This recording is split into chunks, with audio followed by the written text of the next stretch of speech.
mean, I worked at a Jimmy John's for years where the owner was like, we don't have the BMI ASCAP license and fuck those guys. We're not paying that. So he was like, don't ever tell anybody how our music is playing. Yeah, he's like, say, like, if I don't anybody know. asks, just say, I don't know. Yeah.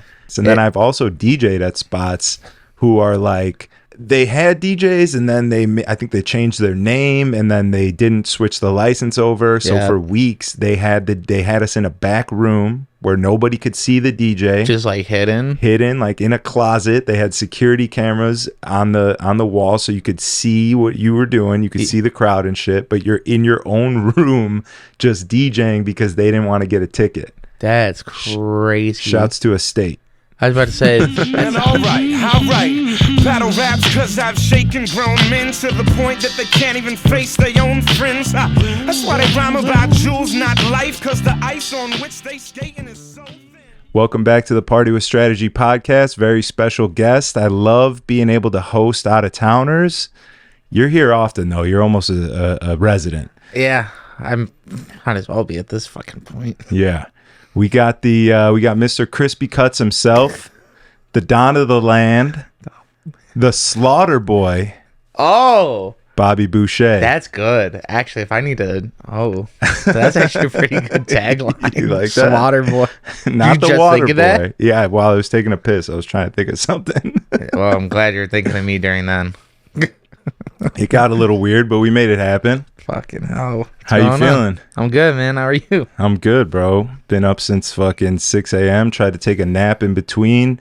But I've been having DJ nightmares, like, bad. Like where you're like in the middle of a gig and something bad happens? There's been those, but today I've had a different one that's like not like anyone that I've had before, and it was kind of crazy. It was more like I was about to hop on, and I guess like whoever was actually throwing the party was like a gang of DJs. It was like a crew or something. They showed up and they were like, "Yo, we're getting on," and I was like, "Oh shit, I'm not getting on." And like, they were have you out the way. Yeah, and they were like, "Nah, this is our fucking party." And they all like, I felt like I was being bullied as like a child or something. They were all like in my face, like, "Get the fuck out of here, you suck." Like, I woke up and I was like, "Oh my god." But yeah, I mean, normally it's like the song's running out and I can't spell the word correctly to get to the next shit. That's my normal one. But today I had this new one. I'm like, what the hell's going on here? I think I've had ones like that. I just outrageous shit to where you just wake up and you're like, what is actually happening right now? Yeah. You get that bad sleep, that anxiety sleep where you're never like fully rested. My sleep has been god awful for the last, I don't even know how long. Yeah? Yeah, it just goes in between of like, because either it's like me and my girlfriend sleeping together or then like we also then have our two dogs and they try to take up the whole bed and then it doesn't really work and then they move around all night and just doesn't work. I'm kind of experiencing that same thing now that my girl moved in. Do you guys got a king or a queen? Queen. See, same. We need the king. I don't even know if the king will make the difference. No, come on. Kings are huge, bro. They are and they aren't. I don't know. Well, which way are you sleeping on it? Oh, sideways. No, I mean like regular, but like I don't know. I don't know. I even on my own, like my sleep is just horrible anyway. I wake up throughout the night like constantly. It's very hard for me to actually just get like a straight, like last night.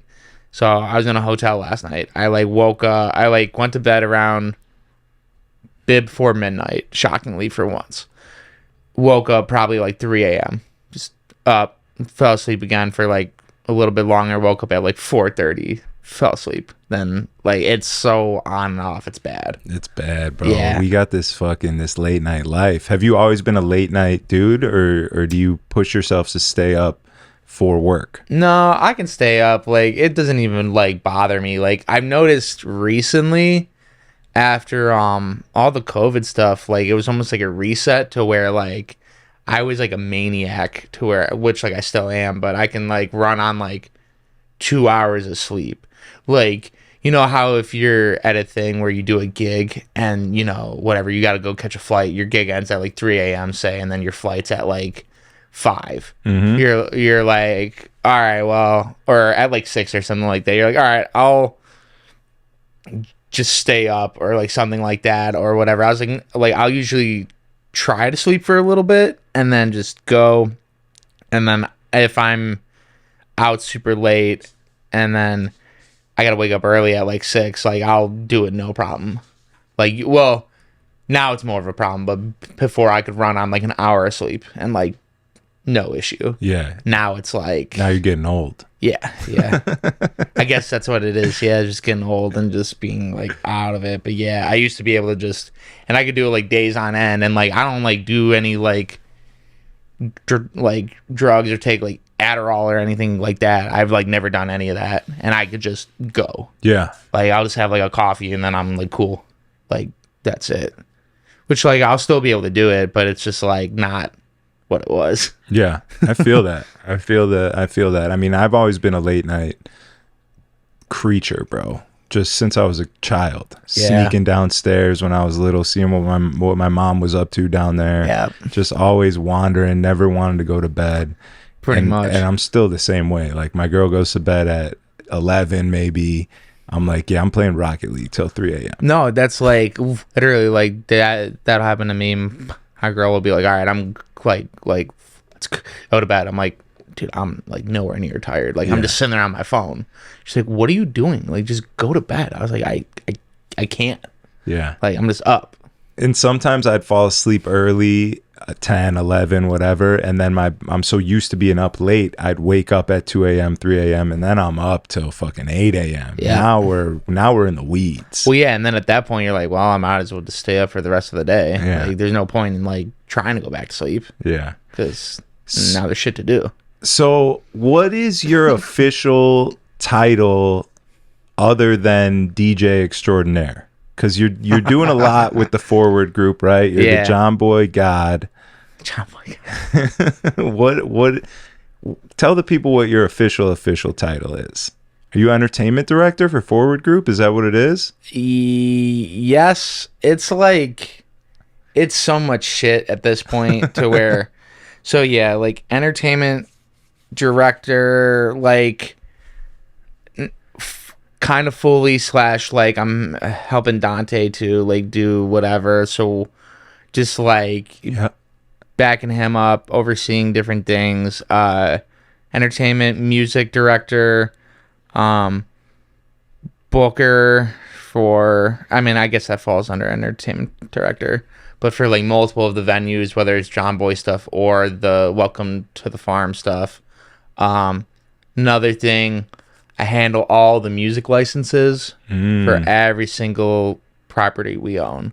So whether it's all the stuff here in Cleveland, whether it's stuff here in Chicago, all the stuff in Cleveland, to like the restaurants that we have, to like every other spot that's around all over. So dealing with that, so that like dealing with ASCAP, BMI, CSAC, Global Music Rights, and other new ones that seem to pop up out of nowhere. Yeah.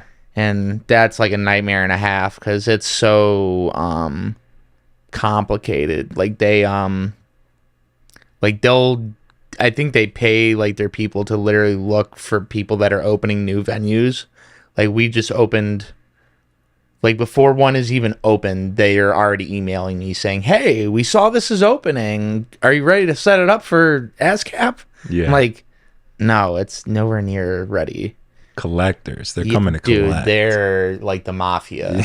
It's like once you think you're done with one, like they pop up, and how they base it all, it's so like complicated. They base it off of your capacity and like what you're doing. So if you're having like DJs or live music, that's one charge. Your capacity is one charge. Your how you're using the music, like whether it's just playback on Spotify or like a DJ or something like that, those are two separate costs. And then if you charge cover, that's an added cost. And if you do that, like it adds up so quick, and it's like astonishing just how deep it goes. And there's multiple, and you're paying them absurd amounts of money. Yeah, so let me ask you this, because this is actually cool. I didn't know you did this, and I've always wondered this. There's some DJs that like, pride themselves or brand themselves as having their own BMI ASCAP license. Yeah. What does that do in terms of, because any venue's gonna have that, right? Yeah, Like, what is that for private events more, you think? Or I don't know, because it's I think it's weird that individual guys might be doing it, or like they're branding themselves to have that. I don't know too much about that, but I know at least like if you're a venue and you have any type of music, any type of playback, like you have to obtain these, and they're blanket licenses. So it's not like, you know, they're not getting hitty gritty and being like, because, you know, for each of those, they represent different artists. So no one person is on the same one. So Travis Scott, say, for instance, is on PMI, so they collect for him. And then 50 Cent is on ASCAP, so they collect for him. But you're paying a blanket license, so it doesn't matter. You're just covering everybody that they represent and you possibly playing their stuff. mm-hmm. So, I mean, I know I've heard stories before, like, at least for venues back in the day, they would send people in suits and be like, they would kind of like do like a secret reconnaissance thing of just being like, oh, like, I hear you're playing some music, like, where, like, how do you use? And they're just like, oh, I don't know what they would say back in the day, but they'll be like, cool, well, you don't have a license with us, so here's a lawsuit. Yep. Or whatever. But I think, yeah, like everywhere has to pay a blanket license. And if you don't, I mean, yeah, you risk the possibility of being sued. Yeah, I mean, I worked at a Jimmy John's for years where the owner was like, we don't have the BMI ASCAP license, and fuck those guys, we're not paying that. So, you know, anytime he was like, don't ever tell anybody how our music is playing. Yeah, he's like, say, like, if I don't anybody know. asks, just say, I don't know. Yeah. And like, it was hilarious. And then I've also DJ'd at spots who are like, they had DJs and then I think they changed their name and then they didn't switch the license over. So for weeks they had us in a back room where nobody could see the DJ. Just like hidden like in a closet. They had security cameras on the wall so you could see what you were doing. You could see the crowd and shit, but you're in your own room just DJing because they didn't want to get a ticket. That's crazy. Shouts to a state. I was about to say that sounds like I forget who was saying, but how they would say like back in like New York when they had like the curfews or whatever of something, like they would hit like the button of some of like whoever's at the door, so bring down the volume and do whatever else. Like, because I think too, like another part of their licenses too is like, is it a place where people are dancing, or is it like are they just sitting there eating? And like it all plays into it. Or then if there's like, if you're playing sound from the TV, that's a whole other, like, it's deep, complicated. Yeah. And if we've learned anything here in Chicago from Bottle Blonde's entrance, get the licenses that you need. Yeah. Or it is will that be how a they problem. went out? Yeah. I don't know anything about it, so I like. Yeah, they opened up with a restaurant license, a tavern license, rather than like the liquor license that you would get for like a nightclub. So it was 50-50, I believe. 50% food, 50% alcohol. But obviously they're selling way more alcohol than they're selling food. Yeah. So that was the foundation of the battle that they had with the city. Everyone that was attacking them was going at their license. Like, you guys shouldn't even be here in the first place. Yeah, like you need to like adhere to this license. So that was the whole battle. Yeah. Okay. Well, I mean, I have heard like recently, like they're like really strict on those licenses to where they're like, if you're not doing what it is, like you're cut. Yeah. They got wrecked. Well, yeah. I mean, they're not even around, right? No, I mean they held up. They held up. They were making enough money to support the venue itself and pay for the lawyers to fight the case and stay open while they're fighting the case, and like they were doing well. But it was COVID that really fucked them. Okay, I mean, yeah, that's gonna. The money stopped coming in, but the lawsuit was still there. Well, yeah, so, they're not gonna stop that. Yeah, so that's what did them in. Yeah, I mean, that sounds like a lot of fucking work, bro. Yeah, it's that. I mean, there's probably other stuff I'm like forgetting within it. You know, there's also just day-to-day stuff, helping with like marketing stuff, distributing. You know, even like, you know, we've talked of when we're bringing people into like John Boy and stuff, just getting like people prepped. So I'm talking to you or whoever it is and sending you music, which like Thanks for the shout out too with Kaz. Yeah, that's the first time I've ever experienced something like that, when you're playing at a new venue and the entertainment director hits you up and makes sure that you are ready for it.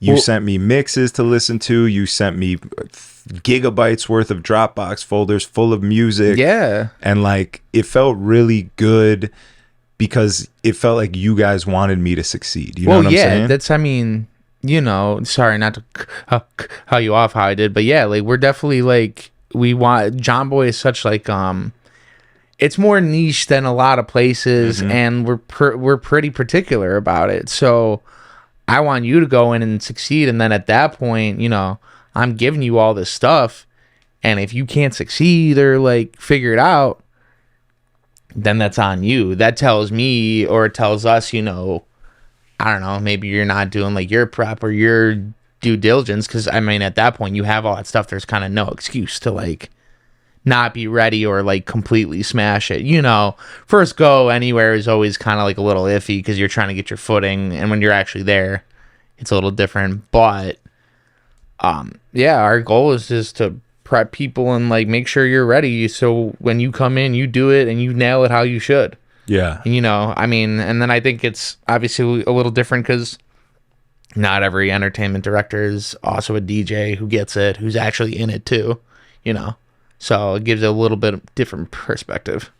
Yeah, the night that I listened to your mix, obviously I met you a bunch of times. You've come into Liquor Box mostly late night Fridays when you're here. Yeah. You and Dante will roll through, and we've talked, and you're a good dude, and I love that.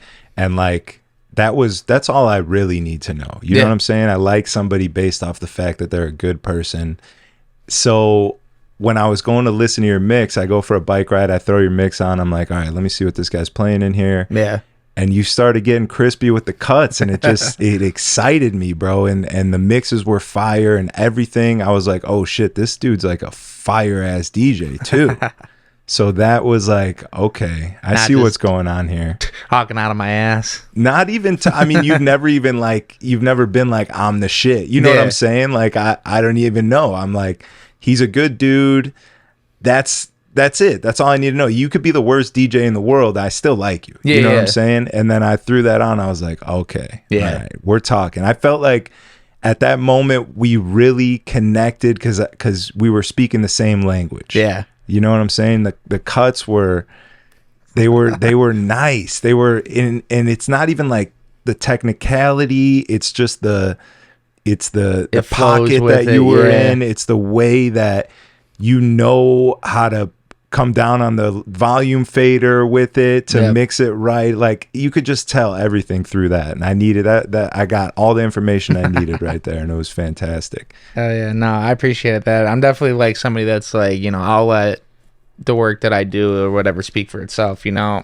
Like, definitely no like schmuck, but like, you know, I'll let it, you hear it and make your judgment or whatever at that point, you know, or just let it talk. And I think that's how a lot of people should be, is like, just let what you do speak for itself.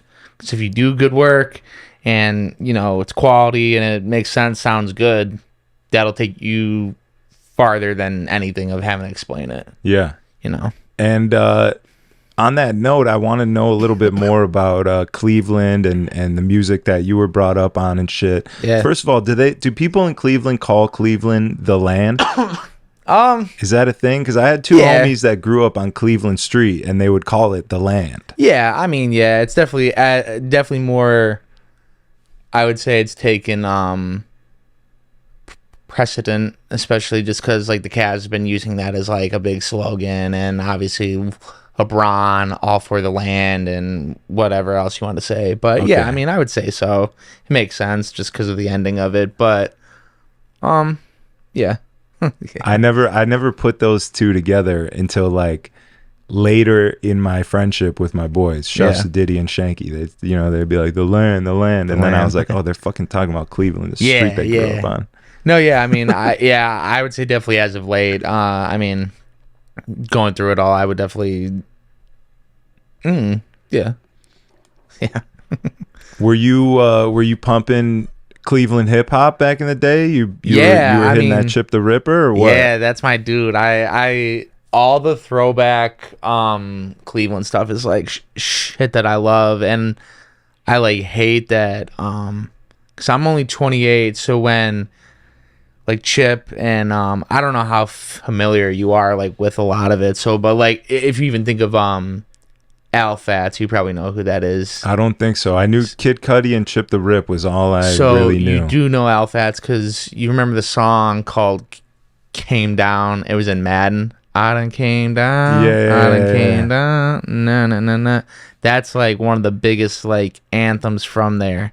So that whole era is like a culmination of dudes to where it's Chip, Al Fats, bunch of other dudes named like Pooh Gutta, who else am I forgetting? A group that like Al and Pooh were in called Royalty Camp. Plus another dude named like Young Shank, Ray Jr., who you probably know too. He made that song Sloppy. Sipping on Rossi, chilling with my posse. Oh, yeah. That he's from Cleveland. Oh, fuck so like that, and then yeah, obviously you jump to Kid Cudi too, and then like MGK and shit like that. But like that, like early 2000s to like '08, Cleveland is like legendary to where like you can pop off on a set with that and everybody just goes nuts. So you could drop that shit in Cleveland now, and even maybe a 25-year-old in there knows what's up. Yes and no. It's kind of like hit or miss. Like if anything, if I'm like if I do it, it's more for me just because like I like love that era so much to where like I only saw it through the internet or like after the fact. I wish I was like able to be like in it and see like when all the clubs were rocking with it, but it was like way before my time. But you know, we'll do like almost like every year at Forward we do MGK. So like I'll usually DJ that and we just go down the rabbit hole of all that old Cleveland shit, and like we're all on the same wavelength, and we just like everybody just comes together, everybody's rapping all the verses to all those old songs, and it's just unlike anything to where it's just like that history is still living on through like all of us, and it just I don't know, something about it to That's so fire, you bro. throw on like some of the like I'll send you some of them and you'll be like, damn, this shit all came out of Cleveland. Like it's like insane. The Midwest is out here, bro. Detroit has my favorite MCs ever. Royce the 5'9", Elzai, Eminem's obviously the GOAT. Yeah. Up until, 2002 or whatever. After that, are you like, no more? I just can't. All of his shit, his new shit, like his new flow, I can't get do into it. But yeah, like, his old shit is That's genius. how I feel. Any like the new shit, I'm just kind of like, I don't know, man. It just not to like. It just sounds like washed. Yeah. Like not to like put it down, but it just to like I hear it and I'm just kind of like, like does nothing for me now. At least I don't know. I listened to like that new song and I'm like, I don't know. Just it's not for me. Some people are loving it. Not though. for me. I see people that are like, "Oh my god, he's back! I love it," and I'm like, "He's not. What are you talking about?" Is he back though? Like, yeah, no, I feel that. Yeah. Who'd you say is like your favorite? Like, well, are you originally from Chicago? Yeah. Okay, so like, who do you like from here a lot? I mean, I sort of was brought up by my brother on like Chicago hip hop shit, like the Mole Men and Juice and Matlock and All Natural. Okay. And shit, who am I forgetting? Vakil's part of the Mole Men, Isiela, Matlock, did I say? Yeah. And that was like sort of the underground scene. That was like when the backpack rap shit was hot. When Rhyme Sayers was fucking ruling the world. You know what I mean? So that's like the shit that I love, that like has a special place in my heart. But so would you say there's like moments where like you can go back and you can like drop some of that shit now and it's like no shot. No. No shot. Nobody in any of these real nightclubs knows what that is. Like if I went and played like a cool spot in Wicker Park or something, maybe I'd be able to, depending on the crowd. But it's like, it's not party music really, it's like backpack rap. Oh, okay, so it's just more like, okay. Yeah, I feel like Chip's shit is cool and lyrical, but it's also got swag and like a party element to Yeah, it. that's the thing. Yeah, to where it was like super swaggy, but then like he's got like crazy He's bars. got in bars, it. yeah. All the punchlines and shit. Was that like I mean, he was popping out here, I would say too. Like he had like this whole Midwest area on lock. Mm-hmm. I Yeah. would say. I actually was put onto him from my boy who lived in Arizona because he went to ASU. He's from here, moved to ASU, got a roommate out there, and his roommate out there was from Chicago, but put him up on all this Chip the Rip shit. So I went out to visit him, and they were bumping it, and I was like, damn, what is this? This is fire. That's the first song you heard from him. I think Fresh Fly Fitted. Yeah. Yeah. I did just all that shit. He's my favorite rapper or whatever, just because of like all the shit he makes where he can go to that super swaggy stuff, or he can go to like some like deep like real life shit, and just his sound has just been great over the years, I think.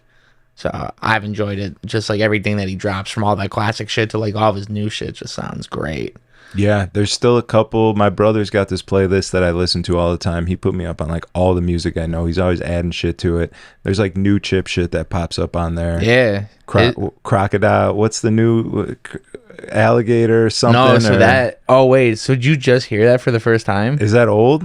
dude? Yeah, I thought that just came out. No, so he like brought it back, did it as a new version. So it's a freestyle from, dude, like 05 from like some radio show. Okay. Literally, like I could rap that entire verse to you like off top. That's just how like ingrained it is in my mind. But no, it was a freestyle, and then it just resurfaced on TikTok like in 2020, I think. Okay. And just like, so they brought it back, like kind of remade the beat and like all kinds of shit, and like he redropped it just to like snatch that hype of it. Yeah, that's fire. I'll show you the original one then, yeah, because it's the same verse and everything, just like totally different beat, but it's just the most like simple, just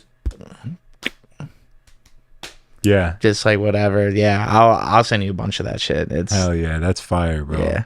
That's so fire. That's like when people heard Homecoming, Kanye West Homecoming for the first time, and anyone that had all those old ass mixtapes knows that it's off the fucking 2001. Yep.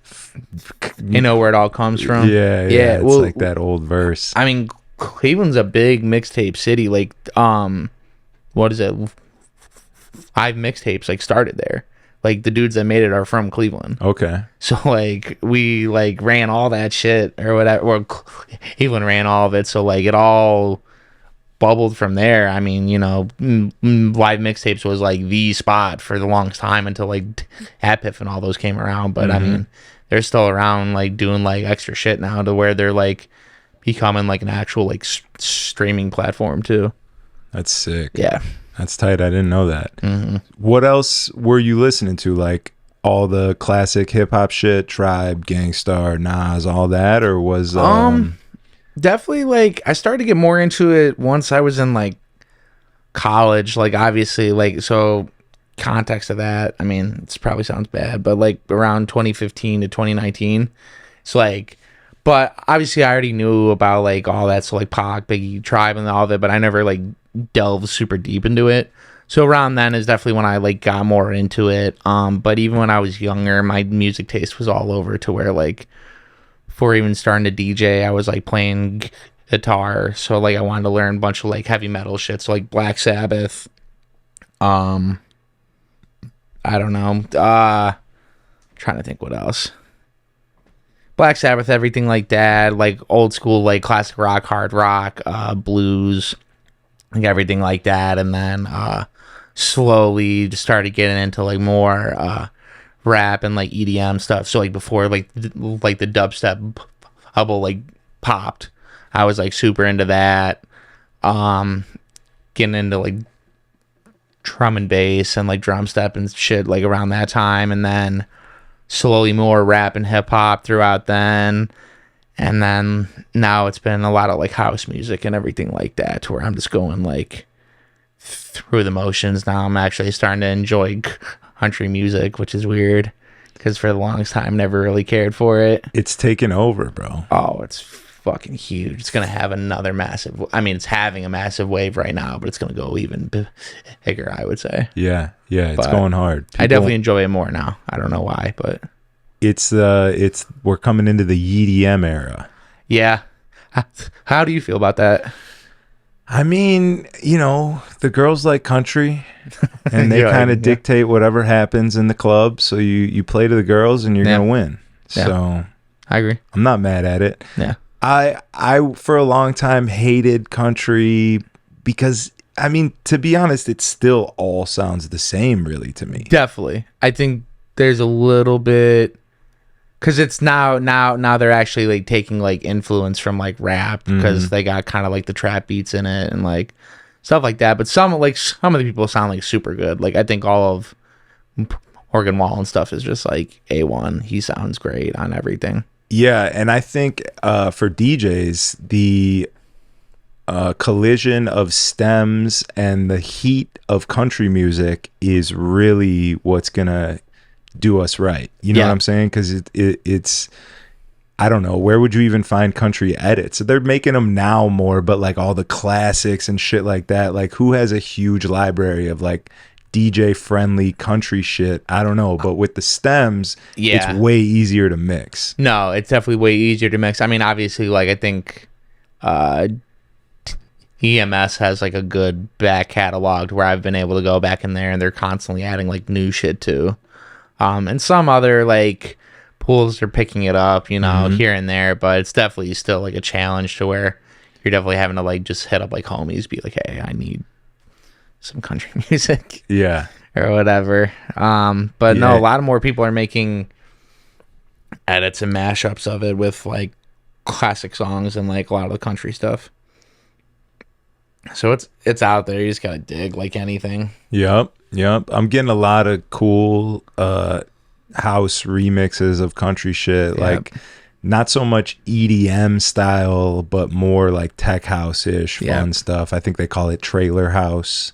Is that a thing? That's the genre. I've never heard that ever until now, so that's wild. Trailer house. Yeah. Shouts to the No Good Boys. They're out here making some trailer house. There you go. Well, they were before they became bass music artists. That's another route. Yeah. They got my homies out in Houston had a couple remixes really pop on TikTok that were like bass music shit. Oh no shit. So they just like fully leaned into it and they're going full bass music. I mean, fuck it, whatever. It's a good lane. Yeah. I'm excited to see what they where they end up. Oh yeah. I mean, at this point, you can go like any direction or way, or just I mean, you never even know it's gonna go viral or like truly pop off. So Yeah. I get it. The internet dictates all. It does and it doesn't. Like, it's weird to see like you'll see these songs that go viral and then you'll go out and play it and it still hasn't caught up yet, to where like in your mind you're like, well, it has 1.3 million likes on TikTok and I'm playing it now wherever and it's not working yet. Like that happened to me with our song by Shabuzi. Like it wasn't where it's at like currently, but say you go back like a few months ago and it's like popping, but only online, not in like real life actually yet. Because I played it, I think when I was in Austin, and then I played it when I did a wedding, and like definitely like mixed reactions. Really? Yeah, I was like, huh, okay, it's not there yet, but it'll get there. But It's there now. yeah, now it is for sure. But I don't know. It's just always interesting. I think as DJs, like we equate like the viralness of stuff as like people, like everybody already knows about it just because it's so viral, but still not the case. I still kind of go off requests, to be honest. As much as I hate them, if I start getting requests for something enough, I'm like, okay, I know I need this. That's how you know. That happened to me with I was at John Boy and here in Chicago, and I kept all night on the phone. I was getting Chapel Rowan or whatever. I'm like, what the fuck is this? Like I nowhere near in my mind. And then I like looked it up later and saw like a few songs that were popping, talked to some other people, and they're like, dude, yeah, like that's like the shit right now. Like, Yeah. she's popping off. She's like great with like everybody, all the girls, like all the LGBT like people, like they all love it. I was like, oh, I fucking had no idea. So you had to get your Chapel Roan crates up. I did. I got Hot to Go and whatever else is. I was like, so all right, funny, like dude. I wasn't hip, and like I said, all night, just everybody on the phone.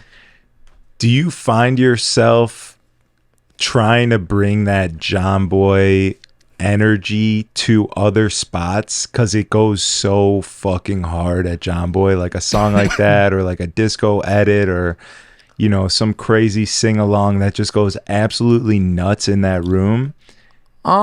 Yes and no. I mean, it's such a different thing than anywhere else. Obviously, like you could hit like the like an edit of gimme, and like whatever, and some of it all kind of crosses over no matter what. But I think mainly just like the flow of John Boy, how it goes to where like it's definitely like a quicker pace for certain things. Obviously, that's something like we were all already kind of doing with certain places of just doing like super quick mixes. But I think trying to just carry and build that energy, especially to like some of them like the Chicago one are smaller, more condensed, and just like you feel like you're back at a house party. You know, you got the low ceiling and it creates that energy in that room to where like maybe you don't like, you just feel it when you're in there, you know. Like I'm sure when you walked in the first time you're like, damn, like this is like smaller than I thought it might be. And then but once it gets ripping and going, you're like, like the hair on your arm stands up and you're like, whoa, what is happening in here? Yeah. Like the place just erupts for like certain songs, like especially, and like in there it can be so much fun to just throw in the most random shit you can throw in and it'll just pop off and work. Like I think first time I threw in like the Titanic song or whatever, like, you know, the Celine Dion My Heart Will Always Go On, place just erupts. Like you feel like it's shaking because everybody's singing so loud. Or the one that really caught me off guard, I did it at the one in St. Pete. I like forgotten about the song and then I brought it back, or I forgot about it. I saw it on Jay Espinoza's Instagram or like his story or something like that, and he played Hoobastank. What's the name of the song? I'm not a perfect person. Yeah. I can't remember what it's called, but like he played that song. I was like, I feel like that would work at John Boy. So then I did it at the one in St. Pete. I was like, fuck it, let's just go for it. Like, take the chance and see if it works.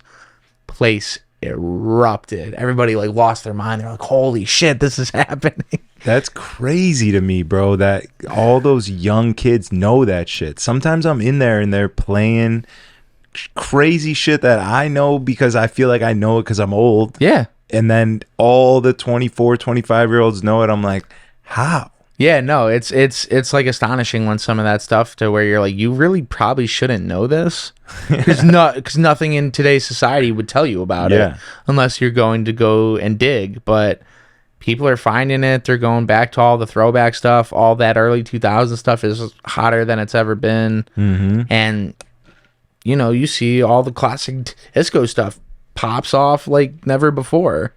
And you're just like, same thing. You're like, dude, how do these people even know any of this shit? It's so fire. It makes me so happy.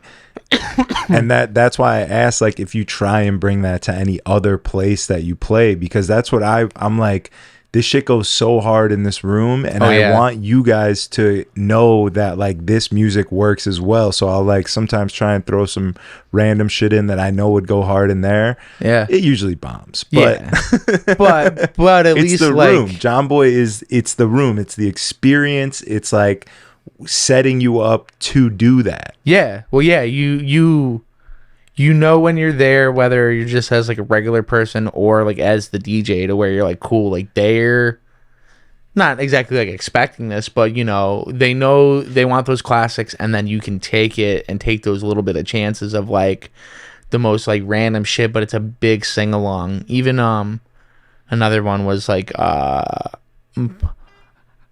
My Life Would Suck Without You by Kelly Clarkson. Yeah. Like big pop. You're like, holy shit. Like all the girls are going crazy, losing their mind, and it's not Since You've Been Gone all the time. Like you could hit that one and it's like, holy shit. Like people pop the fuck off. You know, sometimes it might flop. I've had it flop, but whatever, you know.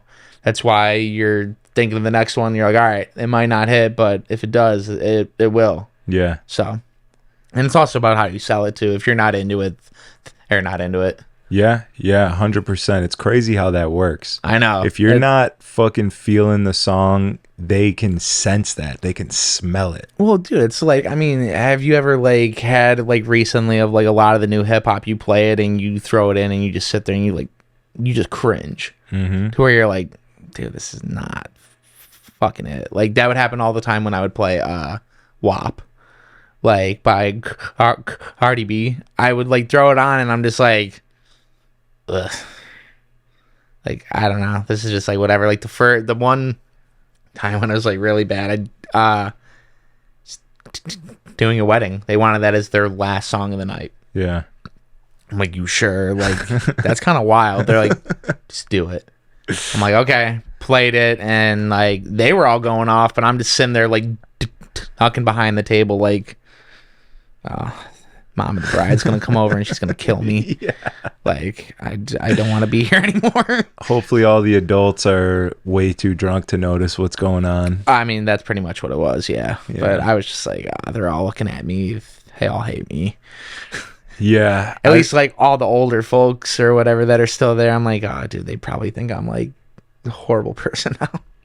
I know. I don't enjoy playing hip hop as much now because it's just like there's not a lot of fun associated with it. No. It's like it just feels negative. And maybe that's me getting old, maybe it's a sign of the times, I don't know, but it's just not as like enjoyable. I think it's a mixture of all of it. It's more negative, it's definitely more like sad music rather than just like actual like party get hype stuff. And then also I think it's the fact of people have like the shortest attention span in the world for these songs. They only care about the little clip that they see, and then once that part hits, you know, you can tell like once they hear like the single line they wanted, it's cool, on to the next one, and they'll tell you next. No, they'll definitely tell you. Yeah, which I hate that so much. I hate the people that like it's one song they don't like and they're just sitting their thumbs down, just like pissed off about it. I'm like, I'll look at them straight up and I just like, I'll mock them. I'm just like, fuck, boo, this guy sucks. Like, okay, well. Yeah, I've had my fair share of moments where I took it too far and told people to leave on the mic. Like, break it down for me. Just I've I've gotten on the mic before and been like, if you don't like what's going on in here, you could leave. Yeah. And it's 50-50. Sometimes, like, if you really got the crowd and they know you're doing a good job and they're fucking having a good time in there, I've gotten, like, cheers before. Yeah. They're like, hell yeah, you know? Like, get the fuck out. Yeah. And then there's been other times where I've just been too aggressive and angry and they can sense that. And they're like, what the hell? This guy's got a problem. You know? It's all in the delivery of, like, kind of how you do it and how you say it to where, like, you know, you come off of it and they can tell, like, you're, like... You're joking more than serious, but you're just like pointing it out to be like funny. And they're like, all right, let me chill out. But yeah, some people are like, all right, well, I'm out. Yeah. But, I mean, it is what it is. I don't know. People have like too high of expectations nowadays to where they're like, oh, it's one song I don't like. I'm going to show you that I don't like it. And I'm going to be pissed off and then realize 3 seconds later you're into a new song and I like it. Yeah, it's crazy. Like, and the audacity to think that you, out of this entire room of people who, if you just stop for 1 second and look around, is enjoying what's happening. Oh, yeah. To think that you matter so much that you can tell the DJ how you're feeling in that moment, knowing that there's hundreds of more songs coming. Oh, yeah. Well, I'll try to, like... break it down to people like when they come up and like they have a request and it's something like so off the wall. You know, sometimes it's like super annoying, and I'm like, I don't even want to deal with it. But I'll be like, you know, they'll ask for something that just doesn't even fit the moment, and it's usually like some slow song. So, and I'll break it down. I'll be like, hey, look, like, even at John Boy, you know, people come in there and they're like kind of confused. They're like, oh, like I'm waiting to hear whatever. They'll ask for Drake. They'll ask for whatever. I'm like, yo, like, look, like we're not really playing that in here. Like that's just not the direction we want to go in. Or there was definitely like one time, like back at the one in Cleveland, where somebody came up and they're like, yo, can you play like, I don't know, they said like El Dirk or something. I'm like, Dirk. I'm like, you want to hear Dirk? Like, yeah. I'm like, no, like this isn't really like, we're not going for that here. Well, why not? Like it's hype, like people would love it. I'm like, yeah, I mean, like for sure. Like, look, if we're somewhere else, I'll oblige. Like, I don't really care. Like, that's fine. Like, I like that song too, but the room we're in, it's not like what we're going for here, you know? I mean, and I'll be like, how long have you been here? Like last hour or two. I'm like, cool. In that entire time span, have you heard anything remotely close to that? No, you know what? No, I haven't. I'm like, well, cool. There you go. Like, it's just not. It's not something that you'll hear here, and you know, it's nothing like against anybody. It's just not what we're doing here. It doesn't fit the theme that we're like pushing. If you want to go hear Dirk or like actual rap, there's plenty of other spots to go to, and it's no like shade to anybody, but it's just the reality of the situation. You know, if you want to hear what you want to hear, and we're not doing it, then it's not hard to go somewhere else and find it. Yeah. Like it's, I don't know, people just have that weird like entitlement, but when you break it down to them, like they'll understand it most of the time. Like, yeah, okay, you know, you're right. Sorry, my bad. Like, or whatever. Or they'll just ask for something. I'm like, look, it just doesn't work here. Sorry. Is there something else you want that could work here? Or it's happened again to a John Boy to where like get a lot of requests for like Latin stuff and like had honey stuff, and I'm like, it just doesn't. It's not really what we're going for. Yeah. Like, sorry.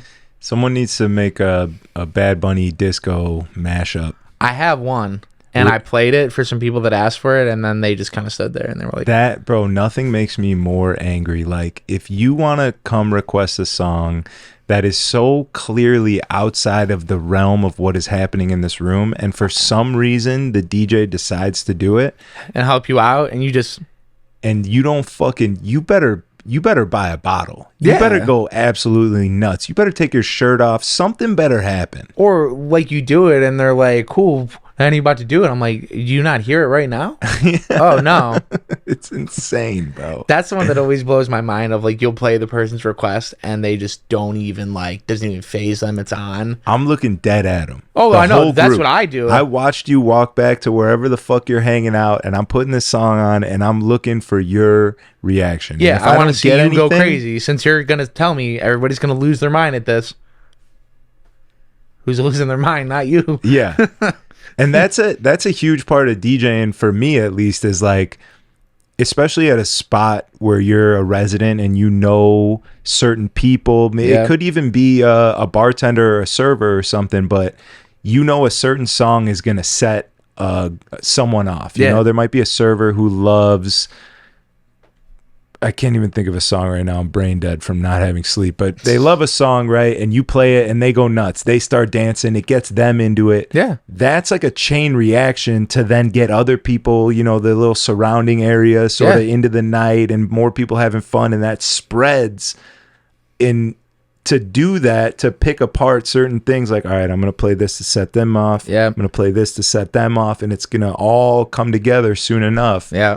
That's a big part of DJing. Oh yeah, 100%. Even I got like a great example. It was like last Saturday. Let me real quick. I just hate that this mic is in front of your face. Oh no, you're good. Oh, I probably didn't help that I'm slouched. Always happens. Like everyone starts off a certain way, and then over time, slowly just comfortable slouching. Yeah. All right. Sorry, I just couldn't stop thinking about that. No, you're good. No, there was a good like example of it this past Saturday at Forward. So it was like me and Clutch. It was basically like the end of the night. We had a table right now, like on stage, like right next to the booth, and it's a guy that we have in like all the time. It's this dude named Rami, super nice guy, like always the nicest. He's there probably every weekend. You know, he comes in, he spends money, brings in a great group of people, and they're all I probably have it wrong. I don't think they're exactly Arabic, but they have that type of background. And we were basically like end of the night. We had like one more song. It was Rami's birthday. I'm like, all right, you know what? I've gone out before and I've tried to find like similar music like that to where like I know they like that. Like that's their culture. That's what they enjoy. So I'm like, all right, let me try to find something that I know works for them. So yeah, we were like last song of the night and I threw on it's called Tub, and it's Habibi Beats, like by Funk Jersey Club remix he made of it, and it's this big song. I throw it on and they all go crazy. Like we're done, everybody's like leaving, but it's just their whole group on stage just losing their mind, going crazy. They're like, oh my god, and then they're like, yo, like one more. I'm like, I don't have anything more. Like this is my go-to. But to where like that was like, it was such a cool moment to where like, and that like I have them search up another one like on YouTube and I play it, but like to where like the whole place is empty, but it's just them on stage and they're just losing their mind, just like having the time of their life. To where like me and Clutch and somebody else were talking about, we're like, wow, this is like what makes it worth it. It's just like seeing the joy on their face. To where like next night Ami came back in the forward next day and he like comes up and he's like, amazing, like you're the best, blah blah blah. Like everybody like had the time of their life just in that one moment. Yeah, that's how you do it. Sometimes you forget, you get too inside your own head and like, I'm the conductor, I do what I want to do, and you're gonna enjoy it. But there has been definitely times like at Bottle Blonde, Houston, I remember there was a huge group of Indian people that came in. They had the 2 tables right in front, and they wanted AP Dillon Brown Mundy, which I didn't know what it was at the time, but they told me they wanted it. I downloaded, I play it. They go absolutely ape shit. And then that's in your bag from now on. Now you see a table full of Indian people over there, you're like, all right, I'm going to get them. Well, it's literally, I was just talking to, Amir, who also plays there or whatever. I was talking to him because he had posted something, and it was like a Hollywood like Indian-esque song, and I was like, yo, can you send that to me? Because I want to, I will have a lot of like Indian people come in too, and I don't want to be constantly only playing Punjabi MC. Or some like edit of it to where I'm like, so come up and they'll be like, oh, what Punjabi music do you have? I'm like, this is it right here. I'm like, look, you already know what I'm gonna say, and I'm sorry, like, but that's just what I have. Like, I don't know it. Like, unfortunately, my knowledge of that is just not what it is. But so I've like took the time. I found some recently, and then I hit up Amir on like IG because I saw him post something. I was like, yo, can you, you're more well versed in this than me, and I'll admit it. Like, I don't know anything about it. Like, I wish I did. I find it all interesting and awesome, but I want to have more. So if somebody comes up and they ask for some Punjabi music, I can accommodate more than just playing the most stereotypical song of it. Same with, like I said, Ami coming in. I don't know if that's like, I don't know if they have like a stereotypical one, but I can at least drop that one that I got, and I know like, cool, like I can hit you with this and it'll carry over to like anything else I'm gonna go into. Since it's like Jersey Club, I can like keep the flow of the night, not have to worry about it, and still hit everybody at that point. I want to accommodate, we want to accommodate everybody, and sometimes it's not always the easiest thing to do, especially something like that with like cultural differences and like, I don't know, like it's gonna make other people in there feel weird, like mostly the white people who are like scared.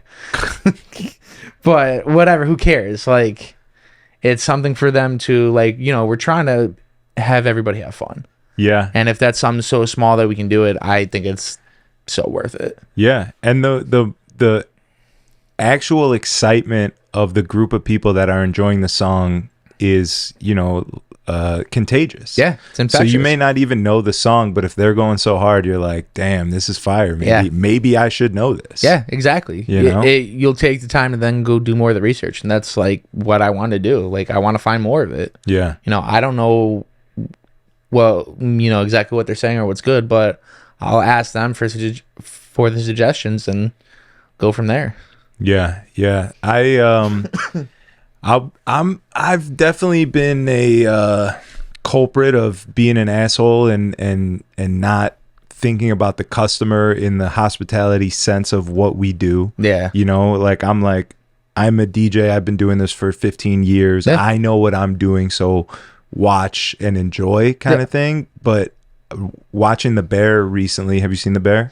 I haven't. I've only heard about it, but I haven't watched it. But there's a whole episode, there's a whole section dedicated to like hospitality and what it really means in like a super high-end restaurant. Like they're listening to the customer. Maybe she says something like, I've never had this kind of dessert before, so they go and make it. Yeah. And they do research on the reservations. They look up people's Instagrams and they see, you know, if they're celebrating something tonight. They like really go above and beyond to take care of the people that come into that room. And it's sort of shifted my perception a little bit more recently as to like how we are in the hospitality industry. And it really is about taking care of people and making them have the best time of their life. Yeah. So for like that one night or that one moment. Yeah. It all goes so much deeper than just playing like some music or like having a few drinks and everything like that. It's all just a combination from everything you're hearing, you're seeing, from the people to the lighting to the visuals on a screen to just like the interaction with the server, or off rip the interaction with the security as soon as you get to the door. It all factors into like one person's night more than, you know, some of us like to think.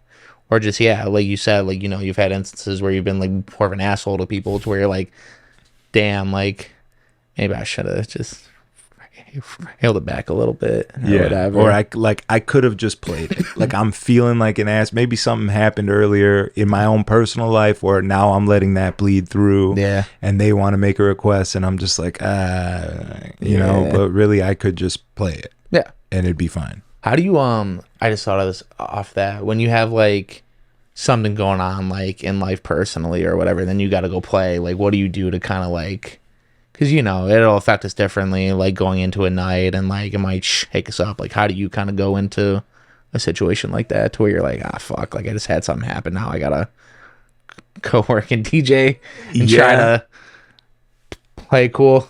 I try and get in the mindset of like, this is what I love to do, this is what makes me happy, so like let me take this time to enjoy the next 4 hours and really do what I love. Yeah. But sometimes that's hard as fuck. Yeah. And to be honest, this is the worst and least educational answer, but alcohol helps a lot. Yeah, not wrong. Yeah. Allows you to kind of turn off your brain for a little bit in one sense of it. It's literally what it does, bro. It's the gift and the curse. Yeah. Most definitely. How about you? Definitely like a mixture of all that, to where it's either like just trying to like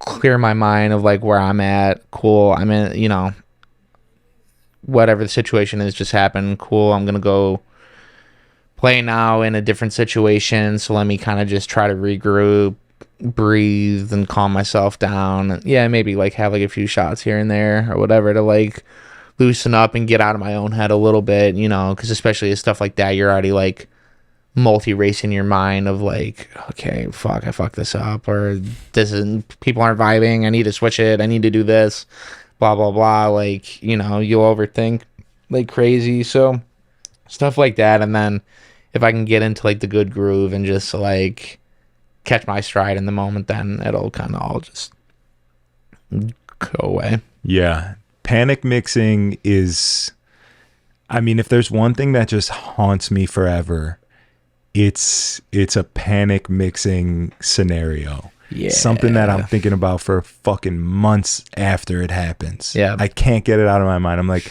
why did I not just take a breath for 1 second, regroup, and really think it through? I've been doing this for 15 years. I've done this a million times. Yeah. I've played, it could even be a room that I've played hundreds of times. Yeah.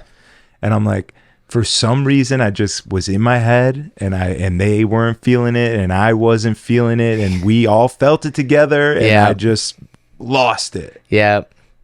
Yeah, it's kind of funny when people can tell when you're like on your off night or whatever, or like, you know, you're sitting there like not feeling like great about a set, and then like people come up like, dude, you fucking crushed it, you smashed that. And I'm like, really? Like, I'll legit say it. I'm like, you think so? They're like, dude, easily did it. I'm like, I'm glad you think so. Yeah, I'm nowhere near in that same mindset right now, but yeah, totally. You're like, man, thank you so much. It's very clear that you have no feeling for what a room should feel like, but I'm so thankful for you to come and say that. I'm glad you didn't notice anything. Yeah, it's always funny when like that happens and you're just like, oh, all right. Well, I definitely do not think that was anywhere near that good, but it was okay. Yeah. Yeah. And that's the tough part about being a career nightclub DJ working. I mean, how many nights a week are you working right now regularly? Definitely at least like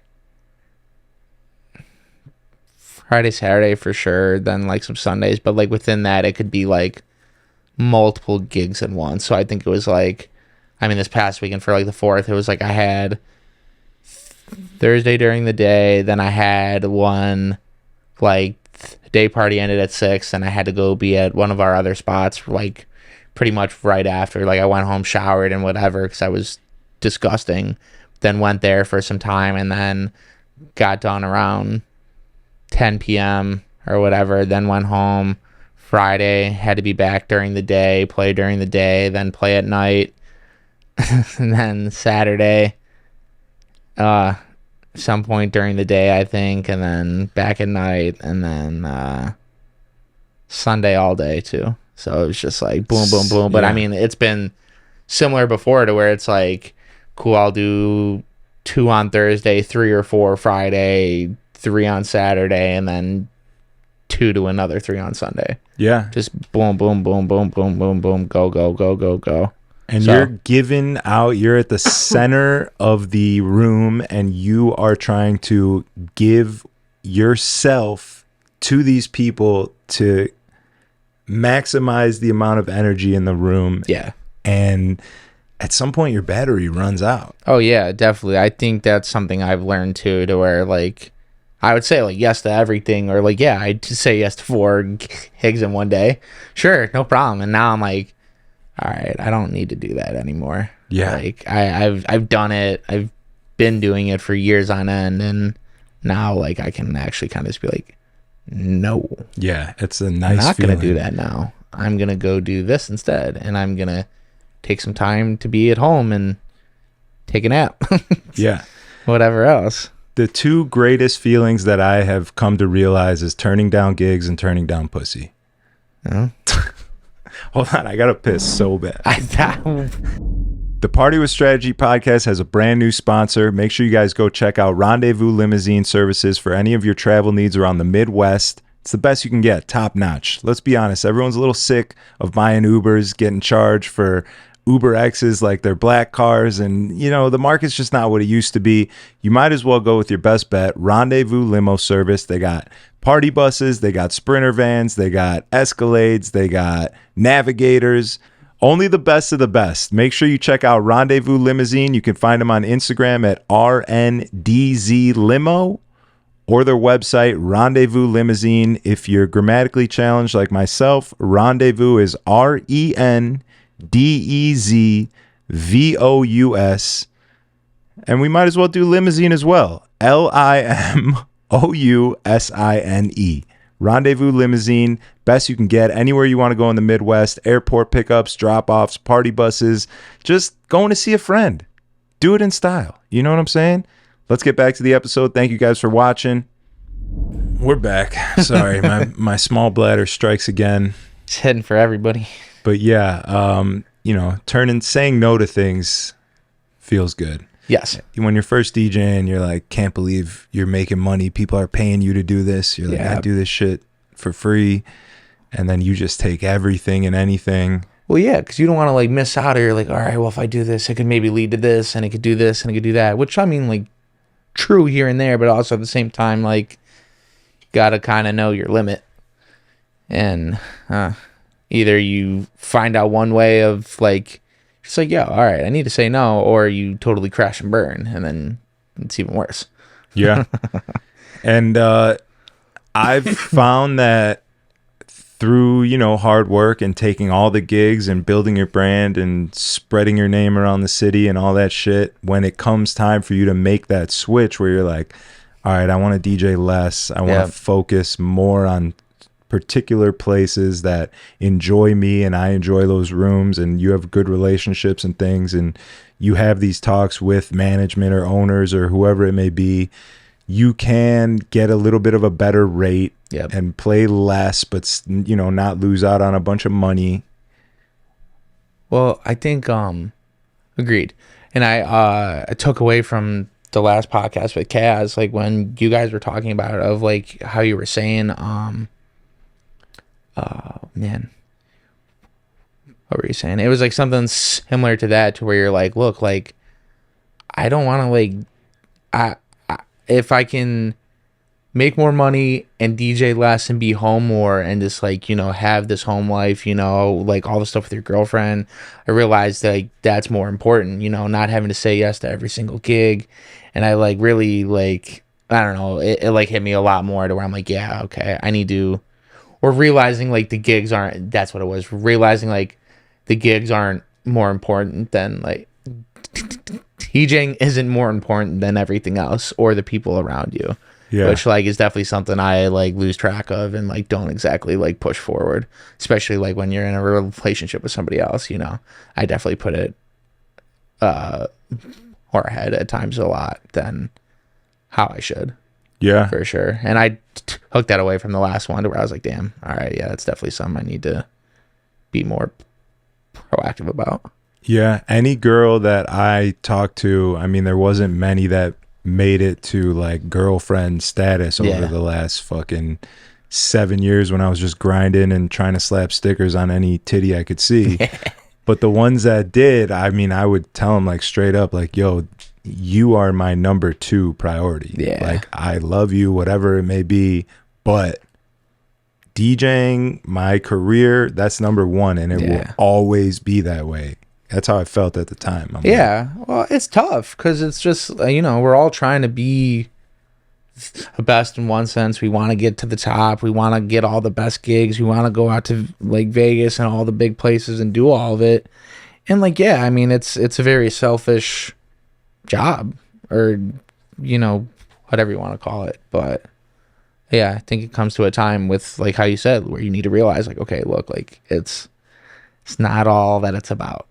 Because like you said, you're like, once you kind of pulled away and you were like, cool, like, it all doesn't have to be about that. You got better gigs, you got more money. It all, like, it wasn't the strategy brand, blah blah blah blah, or having to push it as much as you were. You're still pushing it, but now, like, it's more effective. Yeah, it really did start to all come together, and you realize that, like, you're a more well-oiled machine with somebody else who adds to the lifestyle, or someone that supports you, obviously. Like, I mean, I said on the Kaz podcast, I was working a happy hour shift earlier.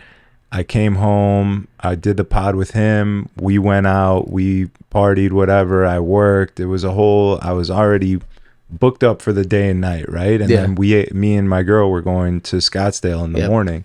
She packed my bag for me. Like, that's fucking huge, bro. That's like, the anxiety of thinking about of having 2 gigs and a podcast and trying to entertain, and someone's in your city and all that, and then you gotta at some point get home and pack your bag. Like that's always lurking in the back of your mind. She got already that out. set it up. Yeah, It's done. It's over. It made me able to focus more on what I'm actually doing, and you're getting a better product, and like that's how it works. Yeah. And I never realized that until it was a revolution for me. Yeah.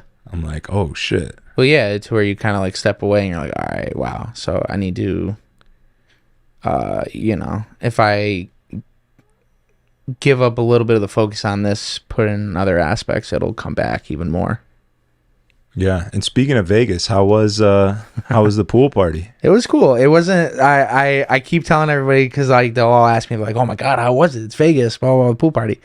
It was great and cool for what it was, and I like love the opportunity. Was it the most glamorous thing in the world, and was the place packed to the brim with people? No, but I can at least check it off my list of saying, look, I played Vegas. I played at one of the pool clubs. Mind you, I was telling one of the guys on our team this earlier, but I was like, I think that day we were competing with Steve Aoki at Wet Republic, and then A Craze was somewhere else. I'm like, nobody cares about some not local yahoos from Ohio about playing at this day club, but it was still great. I'm like thankful for the opportunity. I can check it off my list because I literally said that was only my second time ever in Vegas. First time was the start of 2020, and I was out to dinner with some friends that time, and they were like, yo, like, what do you think of Vegas? Like, do you like it? Would you come back? I was like, yeah, it's cool. Like, I don't gamble, so I don't care about that. All the clubs and stuff are cool. Like, it's definitely just a lot more people to where I'm kind of like, like I like it, but I don't.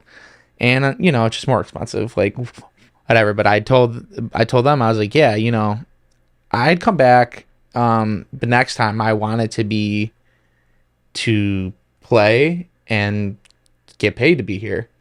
And my second time out there, that's what it was. Yeah. So like it was just a cool full circle speak it into existence moment where I'm like, cool, this is like a real fucking thing, to where I'm back out here, I'm playing, I'm getting paid, and like it's a great thing. I was like able to like meet and connect with like other people from other properties, so maybe that'll lead to something else, who knows. And just used it for what it was. Yeah, no, you're a good man for admitting that. I think a lot of people would come onto a podcast and say, I played in Vegas and it was fucking insane. Yeah. And there was people everywhere and it was wild. They loved me. And I got 10,000 followers. Yeah. In one day. And you're a good man. You're a mensch for telling it how it is, and that's the journey. That's how it works, right? Like I think back to my first gigs ever, and they were at some shitty hookah bar that I had to bring all the speakers and my own table and everything, and now in the blink of an eye I'm playing at the best nightclub in the city of Chicago. You know what I mean? So it's the beginning of the journey. There was somebody my one friend, I was texting or whatever about it, I think later on, and he had said like the perfect thing. Trying to remember what he said. I think he said like a 10-year overnight success. I think that's what everybody. Yeah, I think that's what it was. Like 10-year overnight success, to where everybody thinks it all happens instantly, or they don't realize. Like you said, you've been doing it for 15 years. I think I'm 12 years in, something like that. But so to where it's taken 12 years to get to that point to do that, or I mean. How would you say is like your highest moment for you currently, to where you're like this is like the biggest thing I've done, and like this is I guess also what you're most proud of, I guess you could say? Yeah, it sort of depends. Like the biggest like crowd that I've rocked was pretty recently for the Night Nation run in the parking lot of the Soldiers Field. It was like 4,000 people. There's this huge stage set up. It's a crazy thing, but like that didn't really feel like I earned it. It didn't feel like I was the reason that they were there. You know what I mean? Like, I just got put on that because my homie runs it and he was in town, and like it all came together. And I'm obviously extremely grateful for the opportunity and the ability to do that. And it was fun. But there's a difference between just playing something like that and like being the reason that those people are there. You know what I'm saying? So that was cool, but it didn't feel like one of those milestones in my career. I don't know, the last one that felt that way to me, it probably had to be honestly a podcast and not even like a DJ thing. Yeah. Like having David Lucas on the podcast back in Houston was fucking huge for me. It was surreal, bro. I'm sitting next to this guy.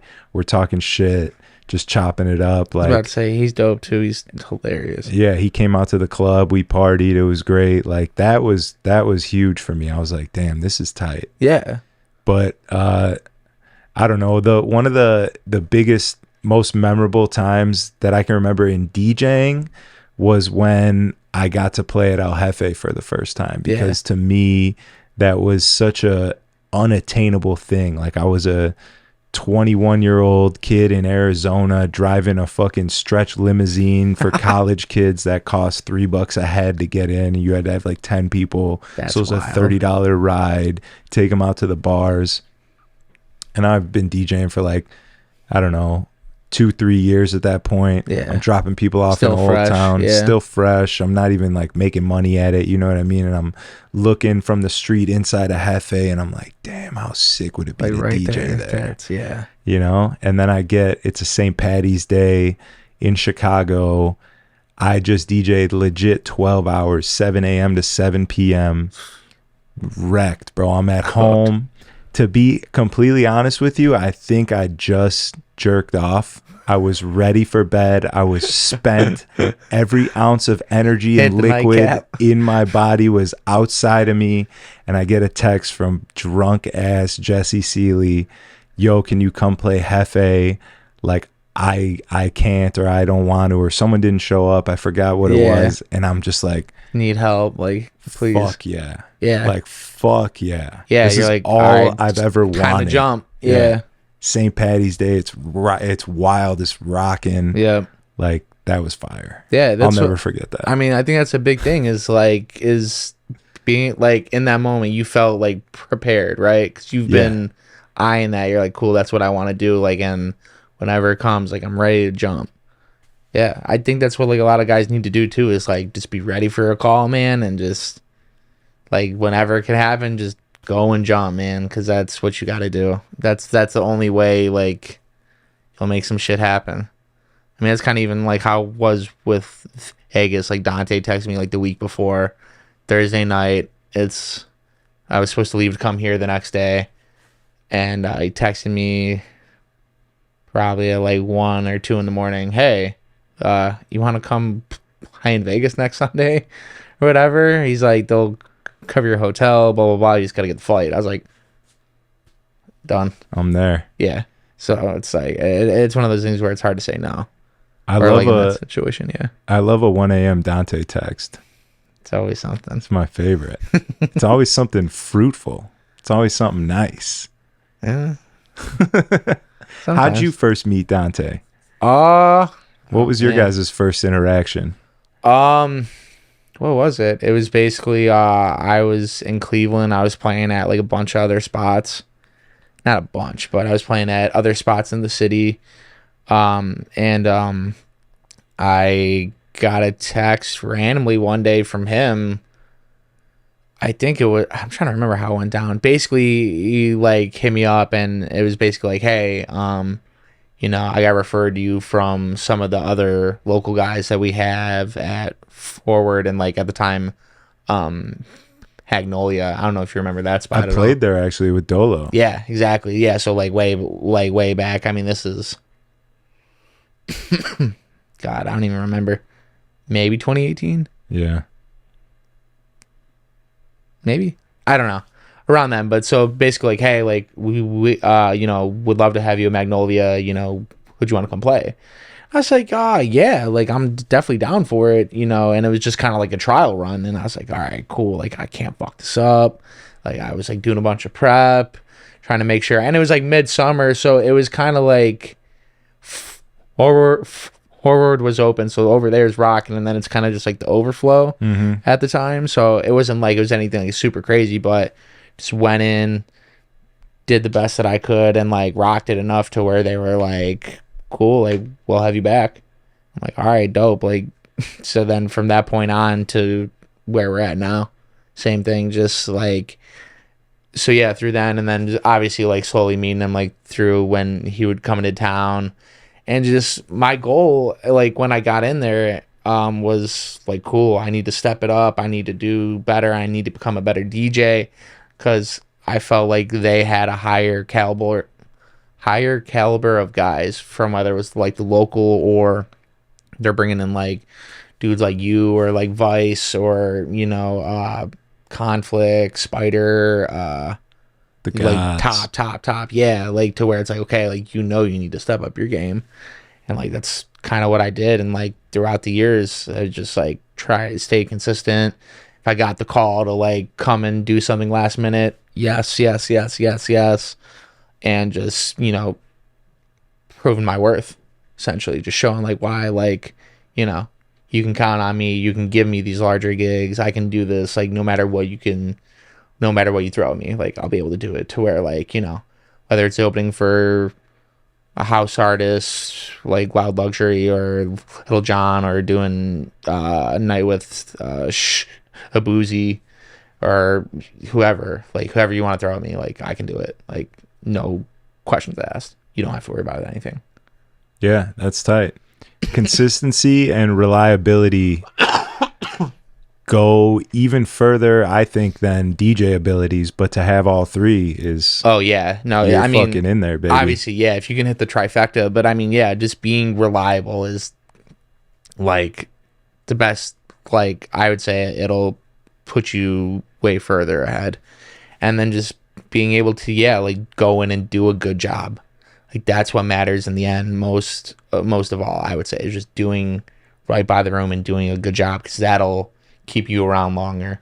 You know, any of these social media DJs, cool, they do like a pretty okay job, and yeah, they'll still keep booking them and have them because they sell the room. You know, they can sell a room more than me, without a doubt. Can I play them under the table? Million times over. Yeah. But that's what'll keep me around and being able to do shit.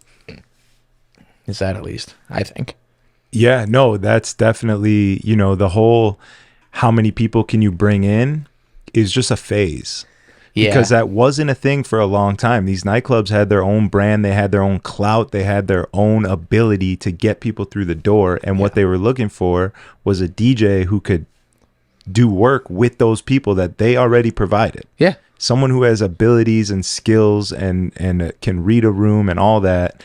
And I actually just sat down and talked with a couple people last Monday, Gino and Marty. Shouts to Gino and Marty's. I was just there last night. Is that where you were last night? Yeah. Fire. So good. And he said, Marty was talking about how like there was some young DJ who hit him up and was like, yo, I would love to play here. I can bring 50 people, blah, blah, blah, this and that. Yeah. And he was like, I don't care about that. In fact, I don't even want you to bring people here, because we fill the room with the people we want here. Yeah, we might not even want your crowd. People here. Yeah. Yeah. So he was like, that means nothing to me. Like how well can you DJ? Well, yeah, I think that's what places should worry about. You know, it's great if you can bring your own audience and like bring people, but if your skill set isn't backing it up, I was like telling somebody else about this. It's cool if you want to have like the DJ that can bring 50 people. That's great. Cool. How are they going to sound? How are they going to play? Cool. You brought 50 people, but you sound like shit. Guess what? Your 50 people, or, you know, whatever. Say they bring 20 people, whatever the hell. They bring 20 people. Cool. Are you more worried about keeping those 20 people happy and having them there, or the, say, 60, 70 other people that are there and you're just playing shit music and you sound like ass to where they all leave. What's more important, the 70 or the 20? Like, I think that's the skill is more important than the people you bring, because if you have shit music, shit atmosphere, you're not going to keep anybody. It doesn't matter whatever else you do. Even if you throw them a comp table and like a bottle, cool. Once the bottle's done, they're like, okay, cool, we're fucking leaving. Like, this place sucks. Like, there's no point. Yeah. Or whatever. The music sucks, the DJ sucks. So it's all so important. And that's awesome that he stood by that and was like, look, that's great. I don't care about that. I want quality.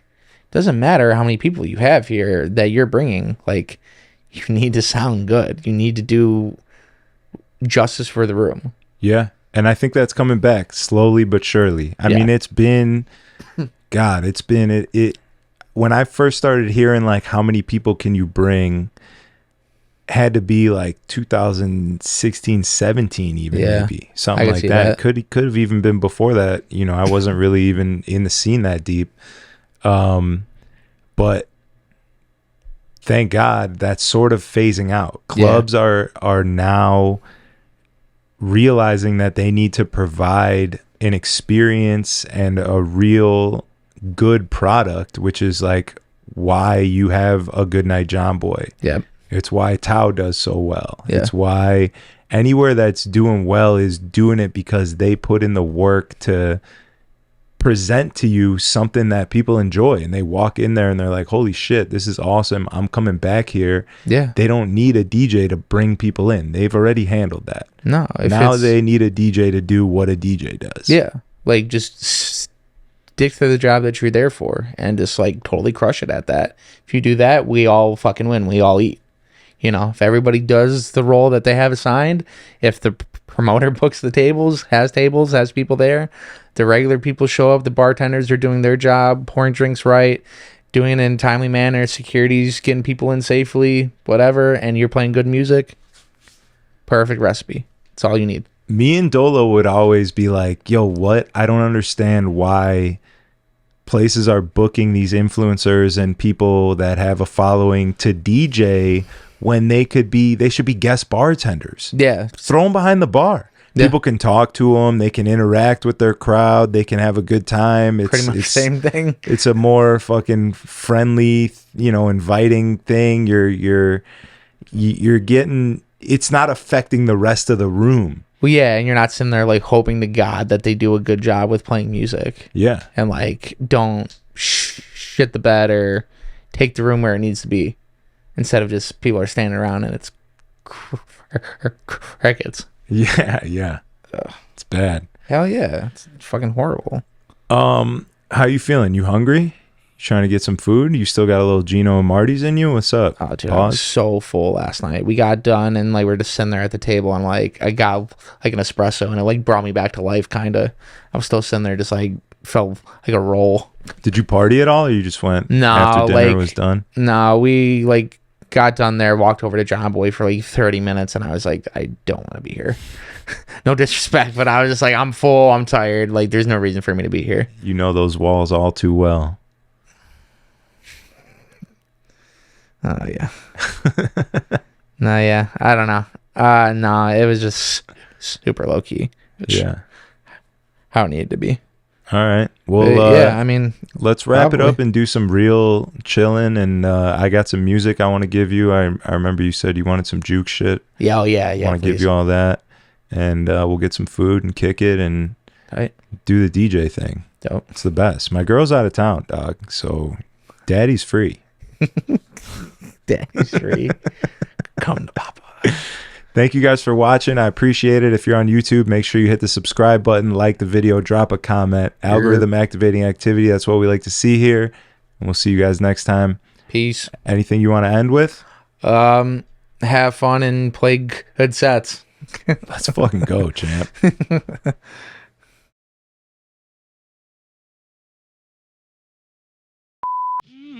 Well, alright.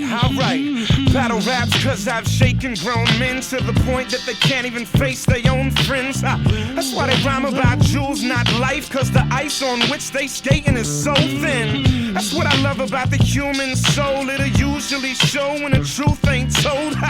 Use a lie.